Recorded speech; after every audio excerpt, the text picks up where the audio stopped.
সুন্দর ঘন কালো লম্বা চুল কার না পছন্দ। প্রত্যেকটা মানুষের পছন্দের তালিকায় থাকে সিল্কি লম্বা ঘন কালো চুল। এই জন্য চুল সুন্দর রাখতে আমরা কী করি, বাজার থেকে বিভিন্ন ধরনের কেমিক্যালযুক্ত প্রোডাক্ট ব্যবহার করি, যার কারণে চুল সুন্দর হওয়ার বদলে আরও ড্যামেজ হয়ে যায়। তবে চুল সুন্দর রাখতে অর্গানিক হেয়ার অয়েলের তো কোনো তুলনাই হয় না।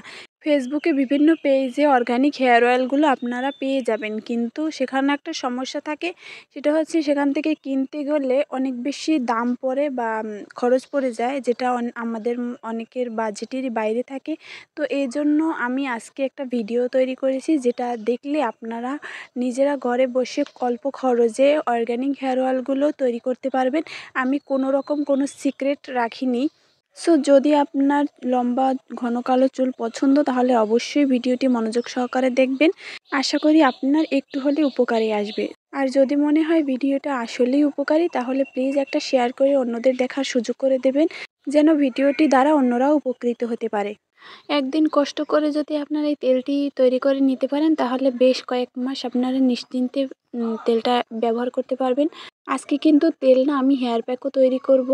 হেয়ার প্যাক কীভাবে তৈরি করতে হয় সেটা আমি অন্য একটা ভিডিওতে দেখিয়ে দেবো। তো ভিডিওটা দেখতে হলে অবশ্যই কিন্তু আমার চ্যানেলটি সাবস্ক্রাইব করে পাশে থাকা বেল বাটনটি অল দিয়ে ক্লিক করে রাখতে হবে। তাহলে কিন্তু ভিডিও আপলোড করার সাথে সাথে আপনাদের কাছে নোটিফিকেশন চলে যাবে। এবার দেখুন, আমার কিন্তু তেল তৈরি করতে যা যা উপকরণ লাগবে সবগুলোই আমি সংগ্রহ করে নিয়েছি। এবার এগুলোকে ডালপালা থেকে আলাদা করে নেব এবং ময়লা আবর্জনা থাকলে সেগুলো পরিষ্কার করে নেব। তবে বৃক্ষরাজ বা কিশোরাজ গাছের ডালপালা শেকড় কোনো কিছুই আমি বাদ দেব না, সবগুলোই আমি নিয়ে নেব। এবার একটু মনোযোগ সহকারে দেখো আমি কি কি নিয়েছি নিম পাতা, জবা ফুল, জবা পাতা, কিশোরাজের গাছের পাতা, ডাল এবং শিকড়, তেজপাতা, পেঁয়াজ, অ্যালোভেরা এবং মেহেদি পাতা বা মিন্দি পাতা। সবগুলো উপকরণ ভালোভাবে ধুয়ে পরিষ্কার করে আমি এখানে বেটে নিচ্ছি।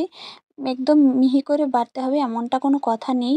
কেউ চাইলে ব্লেন্ডার করেও নিতে পারো, অথবা কেউ চাইলে এটা না বেটেও সরাসরি তেলের মধ্যে ব্যবহার করতে পারো। এবার লাগবে আমাদের দুইটা উপকরণ, মোস্ট ইম্পর্টেন্ট, সেটা হচ্ছে মেথি এবং কালো জিরা। এই দুইটা উপকরণ দিতেই হবে। কালো জিরা এবং মেথি চুলের জন্য যে কতটা উপকারী সেটা কম বেশি সবাই আমরা জানি।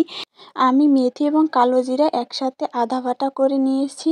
এগুলো দিয়ে দেব এবং দেব শুকনো করে রাখা আমলকির গুঁড়ো। কেউ চাইলে বাজার থেকে কিনেও শুকনো আমলকি ব্যবহার করতে পারবেন। অ্যালোভেরাটা কুচি করে দিয়ে দিয়েছি এবং দিয়েছিলাম নারিকেল তেল, আর এবার দিয়ে দিলাম অলিভ অয়েল তেল। এবার দিয়ে ভালোভাবে এটা একটু মিশিয়ে নিতে হবে। দেখতেই পাচ্ছ এটা কিন্তু কেমন পিচ্ছিল টাইপ হয়ে আছে, এটা জাল দেওয়ার পর থাকবে না। চুলার আঁচ একেবারে লো থাকতে হবে, কোনো রকম চুলার আঁচ বাড়ানো যাবে না, তাহলে কিন্তু পুড়ে যাবে আর তেলের গুণমানটাও নষ্ট হয়ে যাবে। তো দেখতেই পাচ্ছ আমি একদম লো আঁচে রান্না করে নিচ্ছি। জাল দেওয়ার 20 মিনিট পর এই অবস্থায় রয়েছে। তো দেখতেই পাচ্ছ তেলের কালারটা কিন্তু চেঞ্জ হয়ে গিয়েছে এবং পিচ্ছিল ভাবটাও কিন্তু চলে গেছে। এভাবে লো আঁচে 40 মিনিটের মতো রান্না করে নেব। মাঝে মাঝে কিন্তু একটু উল্টে পাল্টে দিতে হবে। তো 40 মিনিট পর ঠিক এই অবস্থায় রয়েছে। এখানে আমি 400 গ্রাম তেল ইউজ করেছিলাম। তো দেখা যাক যে কতটুক আসলে থাকে তেলটা জাল করার পর। তেলটা ঠান্ডা হয়ে যাওয়ার পর তেলটাকে সুতি কাপড়ের উপর ঢেলে দিয়ে সুন্দর করে সেঁকে নিতে হবে। চাকনি দিয়ে ছাঁকতে পারো, কিন্তু আমার মনে হয় সুতি কাপড় দিয়ে ছেঁকে নিলেই ভালো হয়, কারণ নিচে কোনো ময়লা আবর্জনা পড়ার সম্ভাবনা থাকে না। এবার একটি কাচের বোতলে ঢেলে নিচ্ছি। দেখতেই পাচ্ছ নিচে কতটা ময়লা জমছে। সুতি কাপড় দিয়ে ছাকার পরেও কতটা ময়লা জমছে তোমরা তো দেখতেই পেলে। এবার দেখো তেলটার কালারটা কত সুন্দর এসছে। তেলের মধ্যে আমি আরও দুইটা জিনিস ইউজ করেছিলাম, একটা হলো কাস্টর অয়েল এবং ভিটামিন ই ক্যাপ। এই যে পাশে দেখতে পাচ্ছ হেয়ার প্যাক, ওইটার ভিডিওটা আমি খুব শীঘ্রই আপলোড করব। এবার আমি দেখিয়ে দিচ্ছি তেলটা কিভাবে ইউজ করতে হবে। হাতে তেল লাগিয়ে মাসাজ করে করে তেলটা চুলের গোড়ায় লাগিয়ে নিতে হবে। এভাবে নিয়মিত ব্যবহার করলে ইনশাল্লাহ 7 দিনের মাথায় চুল পড়া বন্ধ হবে। লাস্টে আমি কিছু পিক অ্যাড করে দিয়েছি, দেখতেই পাচ্ছ এই তেলের উপকারিতা। তো আজকে এখানেই বিদায় নিচ্ছি। আল্লাহ হাফেজ, টাটা।